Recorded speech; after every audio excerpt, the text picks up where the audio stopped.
We have a tangent plane to z is x squared minus 3xy plus 2y squared at the point 1, 1. The question is, what is that tangent plane?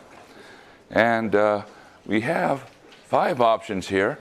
Now, one of them is really easy to eliminate.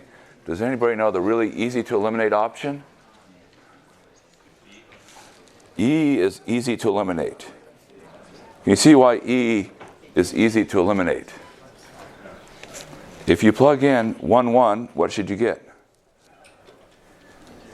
Should you get 0? Do you get 0 here? No. So, all right. It's not E. Does anybody have an answer? A, huh? Oh yeah, A. You betcha, A. All right. So, you're right, A. So, you have your function, f of x, y. We have our tangent plane formula. We'll learn another one, not today, but next time. And it's the value of the function, the partial derivative times x minus a, partial derivative with respect to x times x minus a, partial derivative with respect to y times y minus b. So you find your function and your partial derivatives. Remember to plug in 1, 1. These are numbers, not functions. You plug in the values and you simplify. Life is good. All right. Well, our thought for today. You can have too much of a good thing. For instance, donuts. There is such a thing as too many donuts. I can tell you that from experience. So, but that also means studying. A lot of people are like, I gotta study more. Or you're frustrated because I'm already studying X number of hours. I can't possibly study more. But there's actually, the more you study, it's great initially, but then the longer you study, it starts to be very ineffective. In some sense, here, if you start your studying, your best part comes at the beginning. You learn a lot. And then it levels off, and then after a while, it actually goes down a bit. So you don't want to try to do too much studying all at once. Break it up into smaller parts. So that's why we don't tell you to cram. Cramming is hard. It's not very effective. It's better to spread out your studying. And why? Well, if you do short study sessions, you're taking advantage of the fact that you're here. That's the most effective part. Now, the other thing is to say, look, it's not about quantity, it's quality. What are you doing to get the most out of your study? Are you being passive or are you being active? The more active you are in your studying, the more you get out of it. So think about, what am I doing with my study?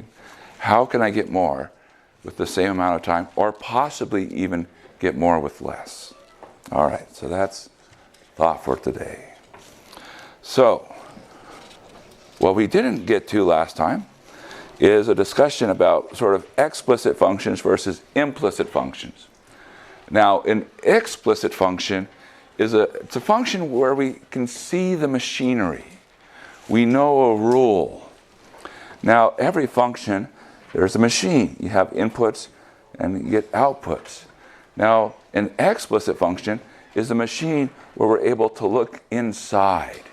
So we can see what's going on. And so there's a window. So we can draw ourselves a little window here. We see in the machine. And we have a pretty good grasp on how to handle those. But there's also other types of functions. We call these implicit functions. And here, you don't have a direct rule that takes your inputs to the outputs, but you have a relationship. So you still have, given x, y, you still have information about z. But you cannot get a nice function. In terms of our machine, we don't have a window, it's a black box. We can't peer inside and say, okay, what's your rules for generating these values? And so, an example, you have z squared plus e to the xy plus cosine xyz equals 4. All right. Could you solve for z? No. And not because you're not great. You are great. You're amazing. The problem is nobody can do it. It's just there's no way, because of the way that the z's, you have one of them trapped inside cosine and the other is on the outside. You say, well, I'll free the z. Well, as soon as you free the z, you've trapped the z squared.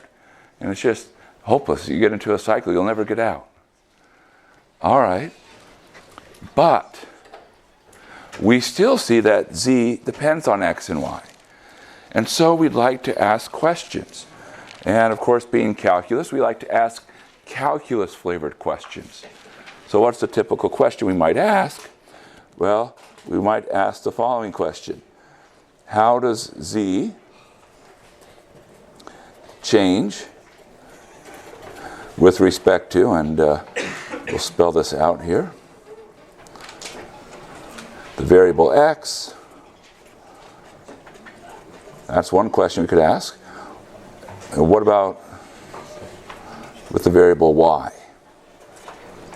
Now, when I say a statement, how does z change with respect to the variable x? What's our notation for that? How do we denote that? Yeah, okay, good. So it's a derivative. So it's the derivative of z with respect to x because z depends on multiple inputs, x and y. We used partial notation. So this part is partial z, partial x. And this part is partial z, partial y. So can we answer these questions? How do we figure out how z depends on x and y? And the answer is yes. Because we always know the answer before we jump in, right? We're not just going to say nope and then we keep going. All right, so what's the idea? Well, even though we cannot get the function, we say to ourselves, let's think that we could. So we're going to think of z as a function of x and y. All right. Well, so how does that help us? So I'm going to think about this relationship in this example here. I'm going to think of this as z squared plus e to the xy plus cosine xyz equals 4.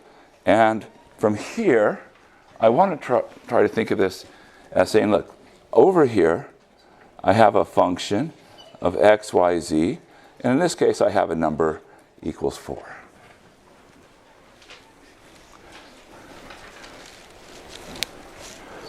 So, symbolically, what does f depend on? Thinking back to our discussion about variables, we're going to make a tree. X, Y, Z. But now, what does z depend on? X and Y. So what we can do is we can say, hey, idea, let's take derivatives. So let's suppose we take the derivative with respect to x. Well, if you take the derivative with respect to x, how many times does x show up? 2 times. So according to our rules, what would we have? Well, this partial derivative, which we can write using our f sub x, f sub y, f z. I'll put just subscripts here, z sub x, z sub y. So, derivative with respect to x, f sub x, and what else? fz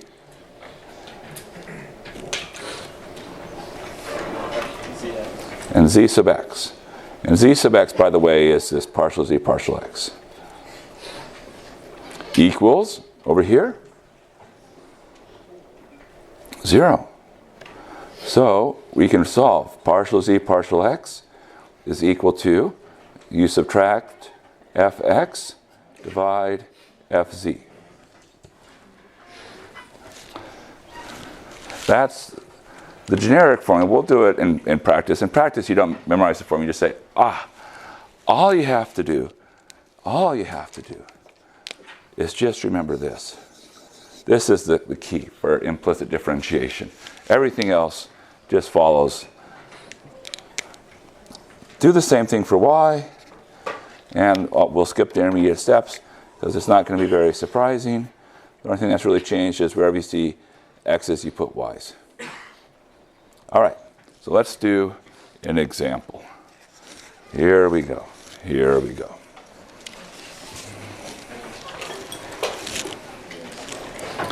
Okay, so find partial z partial x and partial z partial y.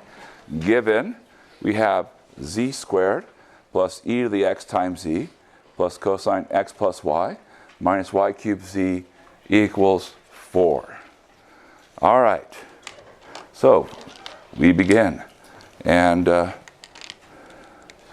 in the interest of time, let's just cross one out. So we'll just find partial z partial y because we still have a lot to cover. So what's our idea? Say, look, I'm trying to figure out how z depends. So I say, well, really, we have that there's some function out there. We just don't know what it is, but we're going to think of it that way. And now we're going to take the derivative with respect to y. So as we think about our derivative with respect to y, we have to think about 3 variables. Y, that's fine. We get that. We're taking derivative with respect to y. That's our variable. No problem. How do we treat z? Be careful. Z we're thinking of as a function that depends on y. So z, we don't treat it as a constant. We treat it as a function of y, an unknown function. What about x? That's the constant. Now, why do we treat x like a constant and z like a variable? Well, because we're saying z is what is really depending on x and y. So it's our inputs. Since x is our input that we're not taking derivative with respect to, it's being treated like a constant. Since z is an output, that's treated as something which can be varying. So as you vary y, z will vary, but as you vary y, x will not. All right, so what is the derivative of z squared?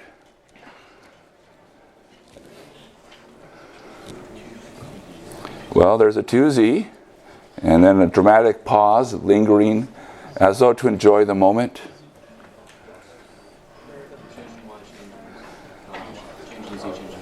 Yeah, partial z, partial y. Where is this coming from? What rule is being employed here? Chain rule. Because you have z, which depends on y, inside the function, the square function. So you take the derivative of the outside, that's the square function, 2 comes down, inside stays the same, times the derivative of the inside. And we're taking, say, the derivative of the inside is z, we're taking the derivative with respect to y, and so we say, well, what's the derivative of z with respect to y? The answer is, it's the derivative of z with respect to y. Okay, now how about e to the x times z? What happens there?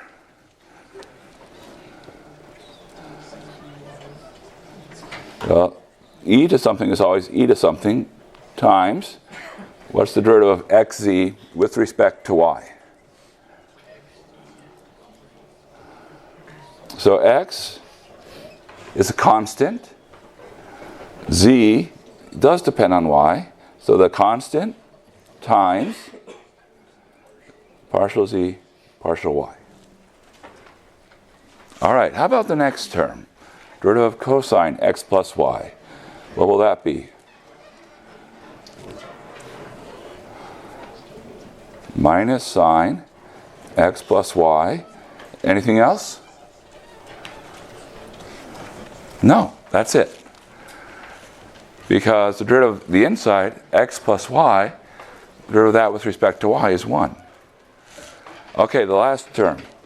Y cubed z. What rule are we going to have to use to take this derivative? Product rule. What's the derivative of y cubed? 3y squared, z. All right, then what's the derivative of z with respect to y? Derivative of z with respect to y equals, remember you have to do both sides. What's the derivative of 4 with respect to y? 0. Now, at this point, you say, hey, cool, I have pieces which have partial z, partial y, and then I have pieces that don't. So what we can do is we separate. Say, all right, let's put everything with the partial z, partial y together. So we have a 2z coming from here. We have from this piece, we have an x e to the xz. And then from way over here, a minus y cubed, all times partial z, partial y. So we've gathered all of the things with partial z, partial y. And notice the partial z, partial y is always on the outside. It's not inside anything. It's always at the end when it exists. So we can factor it out. Everything else will move across. All right. Well, what is the everything else? We have this minus sign becomes a plus sign. This minus 3y squared z becomes plus 3y squared z. So finally, how do we get partial z, partial y? Well, we divide. Right. Take this part and divide through. So partial z, partial y, sine x plus y plus 3y squared z, divide by 2z plus x e to the xz minus y cubed. And we're done. So that's partial z, partial y. Now, you might notice we still have z here, and that's perfectly okay. So partial z, partial y, it's okay that it involves x, y, and z. But the nice thing is, if I have a point, now I can answer questions such as, how is z changing with respect to y? All right, any questions? Good. Well, that means you're ready to do 1. So, here's a problem for you. Given that x cubed z minus 3xy squared plus e to the x squared z is 4. By the way, there's nothing important about this number 4. I know it's shown up several times. It can be like a 3 or a 7. It can be anything. Then partial z, partial x is which of the following?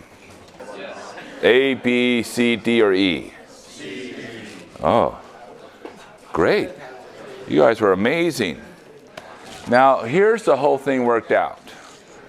But I said in a quiet voice, because the microphone was off, you don't actually even have to do the whole thing to figure out which one is right, because you say, look, this is clearly not right. These are more or less the same up to 2 things, either flipping it upside down or a sign change. So you can say, well, let's just suppose you look at just this piece. You say, all right, what should be true? Well, this x cubed, I'm going to have to divide by x cubed, so the denominator better have an x cubed term, which narrows it down to c or d. And this 3x squared z, I'm going to have to move to the other side, so that 3x squared z better be subtracted, which means that the answer is c. So when you're doing multiple choice, you don't have to solve the whole problem. You just have to solve enough to figure out which one is right. But it's totally cool if you solve the whole problem, because if there's one thing we have, is plenty of time when we're taking exams. So, all right. So, now to the real topic for today. If you think back to the good old days, single variable calculus, those were the good days. We were so innocent back then. We talked about tangent lines. And the tangent lines, you had this y minus f of a equals f prime of a times x minus a. And we were like, this is cool. This is our derivative. And we want that. We want that same experience for multivariable calculus. But now the question is, what do we have? Well, if we do the tangent plane, is equals f of xy, let's see, there we go. It's not quite there, but there's a great aha. And the great aha is you can write this in a different way, namely as a dot product. And it's a dot product of a vector that consists of partial derivatives and a vector which consists of the changes. So notice this is your change in x. So you have your change in x, change in y vector. Here you have partial derivatives. And this part, this is going to act like our derivative. It's called the gradient. So the gradient vector. So if you see, like, compute the gradient, that's what they mean. It's a collection of partial derivatives, and it's going to be our stand-in. Where it's like, how do you take a derivative of a multivariable function? So the good news is that we can actually get a lot of information out of this. We'll get some today, but next time we're going to get even more. Now some notation here. There's a symbol. It's not delta, it's upside down triangle, but upside down triangle sounds awkward, so we don't say that. It's usually pronounced del. Or if you're very fancy, you can say nabla. Does anybody know what nabla comes from? It's from Greek. What? Nabla. The idea is it represented the Greek harp. So that was the idea. So when we have this del, we call it the del operator, because really what it is, it's a collection of partial derivatives. And what you can think of is we're scaling. So this is a scaling product. So you can say, okay, the gradient f, if it's a function of two variables, two partial derivatives. If it's a function of three variables, three partial derivatives. If it's a function of 17 variables, 17 partial derivatives. It's essentially just the collection of partial derivatives, one for each of your inputs. So it's basically says, great, we know how to take partial derivatives. We just group them all together into a vector. Life is good. Now the good news is, because it comes from derivatives, these are partial derivatives or derivatives, it behaves like derivatives. So it behaves nicely with respect to addition. It behaves nicely with respect to pulling out constants. If I have two functions I want to multiply, well, that feels like I should do a product rule. And the product rule works. If I have a function in a function, it feels like I should do a chain rule. And the chain rule works. And so it does what you think it should do. So that's the nice thing about calculus, is once you get the hang of it, you get a feel, it's like, oh, this is what I think it should do. And it's like, it does. That's wonderful. And the reason it keeps doing that is when we talk about multivariable calculus, it's all just a bunch of single variable calculus. It's just done in each direction. And so we get to inherit all those nice properties along the way. All right, well, let's do some practice, finding some gradients here. All right, we'll do two of them. So we'll do it together. Find gradient of f. You could say del f, but most people would just say gradient of f for f of xy equals sine of xy minus x cubed plus y squared. Now, since we're just starting out, okay, so gradient of f, how many terms will I have? And what do they look like? I have two terms. How do I know I have two terms? Two variables. What's the first one look like? Partial f, partial x, good. What's the second one look like? Partial f, partial y. And now we take these partial derivatives. And remember, partial derivatives are derivatives. So when we take the derivative of partial f, partial x, x is our varying piece. What happens to the y terms? They're constants. Okay, so what's the derivative of this with respect to x?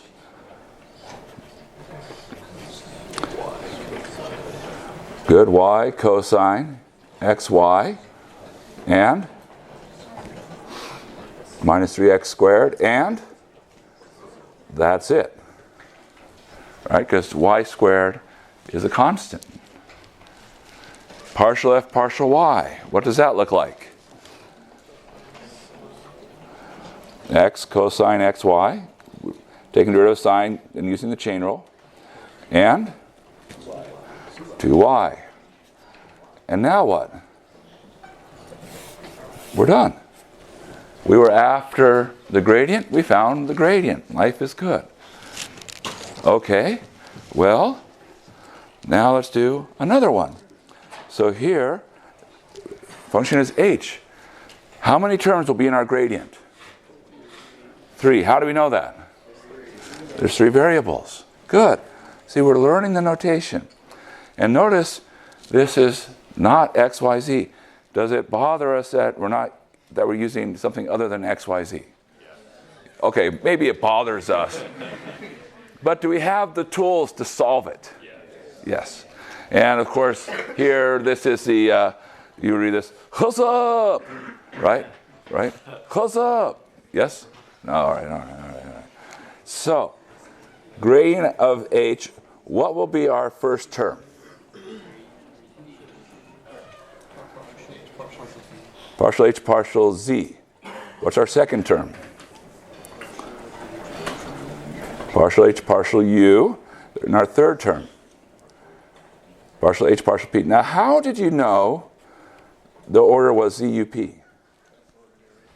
Yeah, it's the order they were written here. It's not like we were going through the alphabet. It said, look, when we talk about the function, there's 2 inputs. So it's really derivative with respect to the first input, derivative with respect to the second input. All right, partial h, partial z. How do we treat u and p? Constants. So what do we get? Derivative of z squared u, 2zu. Derivative of p e to the u, 0. Derivative of z log p squared plus 1, log p squared plus 1.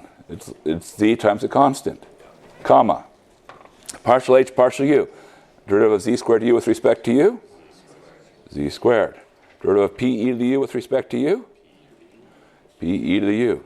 Derivative of z log p squared plus 1 with respect to u, 0, because there's no u. All right, partial h, partial p. Derivative of z squared u, 0. Derivative of p e to the u, e to the u. Derivative of z log p squared plus 1. Yeah, so z, and whenever we do a log, it's a fraction, but the inside downstairs, derivative upstairs, and since it's derivative with respect to p, it'll be 2p. And, all right, great. So finding gradients is as hard as finding partial derivatives, which is hopefully, at this point, not too hard. We're good at finding derivatives. So you say, okay, well, that's nice, but why? Why are we talking about this? Well, for something seemingly very different, I want to talk about a different concept for a minute. And these are directional derivatives. Okay, so we have to sort of step back and do a little bit of hand waving here, which is to say, suppose we have our 3-dimensional space. Here's our x, y, z. We have downstairs the domain of our function. So I'm just going to sketch something here. It's a little bit sketchy.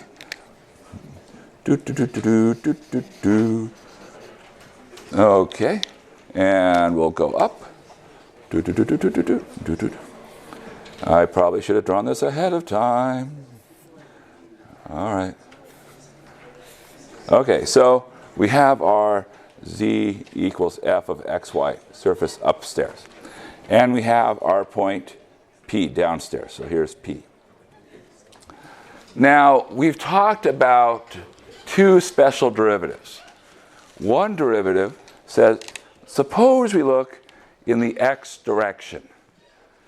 And when we talk about taking a derivative in the x direction, it really says we're going to fix y. So we're moving here. This is our slice in the x direction. And we say, okay, that's what we want to do. Now, there's a way to represent that. And what we can think of saying is the only thing that's varying is the input associated with x. Now, the x direction has a vector attached to it. That's I. So when we talk about p plus hi, that says, oh, just move a little tiny bit. So you move distance h in the x direction. So this is your P plus HI.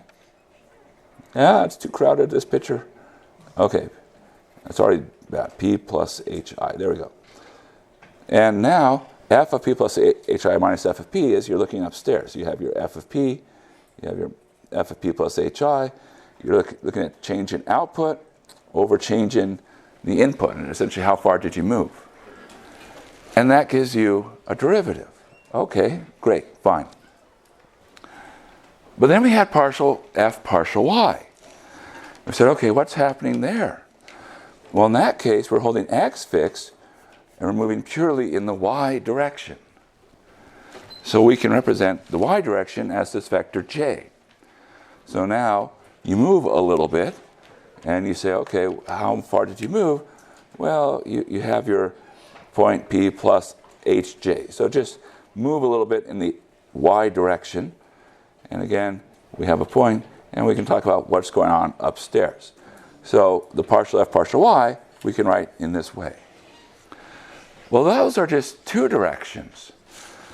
But if I'm down here, how many ways can I go from the point P? How many options are there? All of them, yeah, a lot.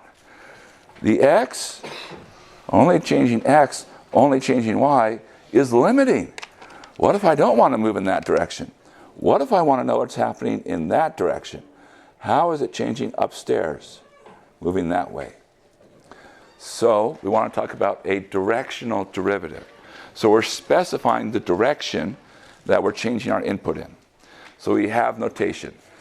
D for derivative. Okay, that's good. It's like, the Cookie Monster. D is for derivative. That's what it means to me. Yeah, right? Cool. All right.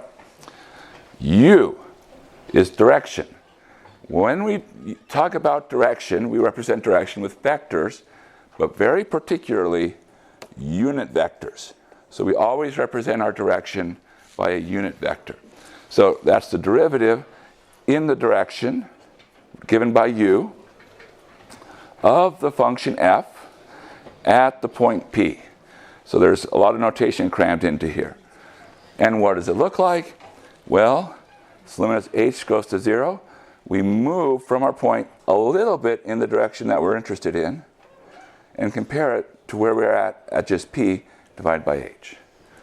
All right, so that's the formal definition. However, you might notice something about this formal definition. It has a limit. What's our goal? Get rid of limits, all right? No one's a big fan of limits. Well, I'm sure there's somebody who's a fan of limits, but most students aren't. So we're going to get rid of limits. You say, okay, so how are we going to do it? Well, we're going to basically, here's the hand-waving explanation, and then we'll talk about how it works. If I look close, let's say the function is nice. What's a nice function? Flat, like differentiable. So if our function is nice, if we look closely, what's going on here? It looks like a flat thing. It looks like a tangent plane. So what we can do is we can say, oh, let's use the tangent plane to figure out what's going on, and that's an approximation. However, it's a really great approximation for things which are small. The sort of the punchline of calculus is, approximations are good, but we can make them better. And so by going smaller. Okay, so here we go. So for nice functions, nice meaning differentiable, we have that f of xy minus f of ab is approximately partial f partial x at ab, x minus a, plus partial f partial y ab times y minus b. This goes back to our notion of linear approximation, but we're just moving things around. We'll have our point, ab. We'll have our direction vector, which I'm representing by s comma t. And then we have the point that we've moved just a little bit. So if I move in the direction of u, distance h, that's equivalent to a plus h times s and b plus h times t. Now we'll plug in p plus hu and subtract f of p. And we have our partial derivatives times our change in our x's and our change in our y's. Well, our change in our x is our h times s. And our change in our y is h times t. So we can pull out the h. It's common to both. The rest of it becomes a dot product. And so we say, it's h gradient f of p dot u. And now, if you move the h to the other side, we say, this looks like what we're trying to do to take the derivative. And it looks like gradient times, or gradient dot, the vector. So that's the punchline. If I want to take a directional derivative, I get it from the gradient, because the gradient stores information about how the tangent plane is situated. It essentially says, how do you tilt the tangent plane in different directions? And now, using that information, dot your unit vector, make sure it's a unit vector. Notice how we keep emphasizing that. That gives you your directional derivatives. So gradients give directional derivatives. That's the goal. All right, so that's our key formula. Okay, so let's try this out. Well, any questions? Okay, so let's try this out. So, I waved my hand and said it's for functions of two variables. Same principle for a function of any number of variables. So, we have the following. We have a function g, xz plus 5y squared minus 6z plus yz plus 31. And we're asked to find the rate of change of g at the point 1, 1, 1 in the direction of the point 3, 0, minus 1. Okay, now we're pretty confident this is a directional derivative question because the last thing we just talked about 30 seconds ago was directional derivatives. But maybe we would be on an exam.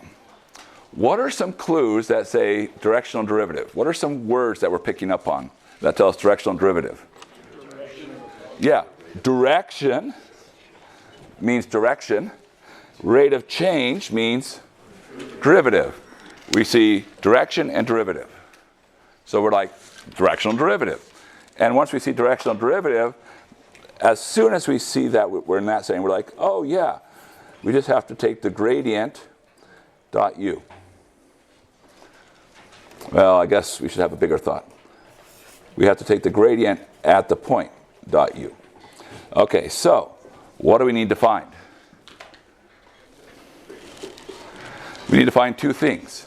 Gradient is one of them. What else do we have to find? Unit vector. You have to do both.